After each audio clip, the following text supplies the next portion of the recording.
Breaking చూస్తున్నాం. APCC chief YS Sharmila ఆమరణ నిరాహార దీక్షను పోలీసులు భగ్నం చేశారు. విధుల నుంచి తొలగించిన కాంట్రాక్ట్ కార్మికులను తక్షణం విధుల్లోకి తీసుకోవాలని షర్మిల ఆమరణ దీక్షకు దిగారు. దీంతో వైఎస్ షర్మిల దీక్ష స్థలం నుంచి కూడా పోలీసులు తరలించారు.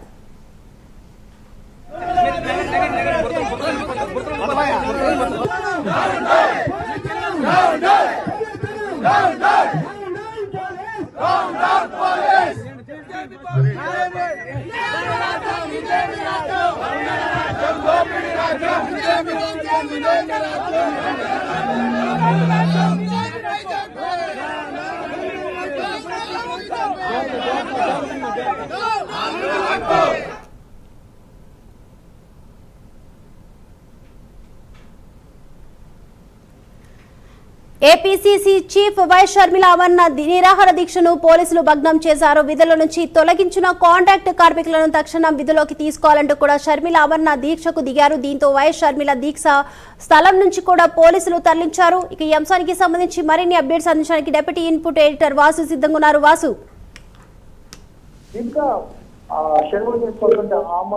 పోలీసులు భగ్నం చేశారు. కార్మికులను గత కొంతకాలంగా తొలగించడం జరుగుతుంది. ఆ కార్మికులు మద్దతుగా ఇవాళ షర్మిల మొత్తం దీక్షకు దిగడం జరిగింది. ఒక 2 రోజుల క్రితమే ఆమె ప్రకటించడం జరిగింది. 20వ తారీఖు లోపు కనుక మొత్తం కాంట్రాక్ట్ కార్మికులు తీసుకోకపోతే ఆమరణ నిరాహార దీక్ష దిగుతామని హెచ్చరించడం జరిగింది. ఆమె చెప్పినట్టుగానే ఇవాళ మధ్యాహ్నం 1 గంట నుంచి కూడా దీక్షా శిబిరం దగ్గర ఆమె దీక్ష ప్రారంభించడం జరిగింది. వాస్తవానికి ఎయిర్పోర్ట్ లోనే ఆమె అడ్డుకుని హైదరాబాద్ తిరిగి పంపుతారని అందరూ అనుకున్నారు. కానీ దీక్ష ప్రారంభించాక కూడా పోలీసులు చేయనప్పుడు కూడా కొన్ని నిమిషాల క్రితమే పోలీసులు భారీ ఎత్తున గాజువాక ఉన్న దీక్ష శిబిరాన్ని చేరుకుని ఆమెను బలవంతంగా తరలించడం జరిగింది. ప్రస్తుతానికి ఆవిడని ఎక్కడ తీసుకెళ్తానో కూడా తెలియట్లేదు.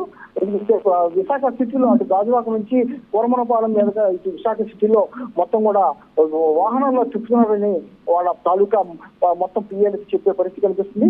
ఏదైనప్పటికీ కూడా కాంట్రాక్ట్ కార్మికులకు మద్దతుగా ఆమె దీక్ష చేపట్టడంతో వేల మంది కార్మికులు కూడా మద్దతు పలకడం జరిగింది. ఆమె గతంలో ఎవరు కూడా ఈ విధంగా ఏ పార్టీ కూడా వచ్చి ప్రత్యక్షంగా ఆందోళనలో పాల్గొలేదని కూడా కార్మికులు కూడా చెప్పడం జరిగింది. ఈ నేపథ్యంలో దీక్ష భగ్నం చేయడంతో ఆమె అయితే దీక్ష కొనసాగిస్తామని చెప్పడం జరుగుతుంది. ఆ కాంట్రాక్ట్ కార్మికులు వేలాది మందిని తొలగించడం జరిగింది. వాళ్ళందరూ కూడా తిరిగి విధుల్లోకి తీసుకునే వరకు కూడా దీక్ష కొనసాగిస్తామని కూడా చెప్పడం జరుగుతుంది. మరి కాసేపట్లో ఆమెని హాస్పిటల్ తరలిస్తారా లేకపోతే పోలీస్ స్టేషన్ తరలిస్తారా, తిరిగి హైదరాబాద్ పంపిస్తారా అనేది వేచి చూడాలి. ప్రస్తుతానికైతే ఆమెను ఎక్కడ తీసుకెళ్తున్నారని నిమిత్తంగా ఎవరో చెప్పే పరిస్థితి కనిపించట్లేదు. మరోవైపు ఆ దీక్ష భగ్నం చేయడం పట్ల శిల్పాన్ని కార్మికులు అయితే బొగ్గుమంటున్నారు. కార్మికులు అందరూ కూడా ఆందోళన దిగుతున్నారు. మొత్తం కూడా రాస్తారోకో చేసేందుకు సన్నద్ధం అవుతున్నారు. కాస్త తీవ్ర ఉధృత పరిస్థితి కూడా ఇక్కడ నెలకొనే పరిస్థితి నెలకొంటుంది. ఎందుకంటే తాము మద్దతుకు వచ్చినటువంటి షర్మిలని దీక్ష భగ్నం చేయకపోయిన కార్మికులు కూడా ప్రశ్నించే పరిస్థితి కనిపిస్తుంది. కేంద్ర ప్రభుత్వం అవ్వచ్చు, రాష్ట్ర ప్రభుత్వం అవ్వచ్చు, కూటమి ప్రభుత్వం అవ్వచ్చు, తమకు న్యాయం చేయాల్సింది పోయి ఈ విధంగా దీక్షకు వచ్చినటువంటి వాళ్ళని భగ్నం చేయడం ఎంతవరకు సవ్వని కూడా వాళ్ళందరూ కూడా ప్రశ్నించే పరిస్థితి కనిపిస్తుంది. మొత్తానికి కాసేపట్లో షర్మిలను ఎక్కడ తీసుకెళ్తున్నారు అనేది తెలియాల్సిన అవసరం అయితే ఉంది. ఏదైనప్పుడు కూడా దీక్ష అయితే విరమించే పరిస్థితి షర్మిల చెప్పే పరిస్థితి కనిపిస్తుంది. కార్మికులు కూడా ఆందోళన అయితే మరింత ఉధృతం చేస్తామని హెచ్చరించే పరిస్థితి కనిపిస్తుంది. Deepika, thank you Vasu.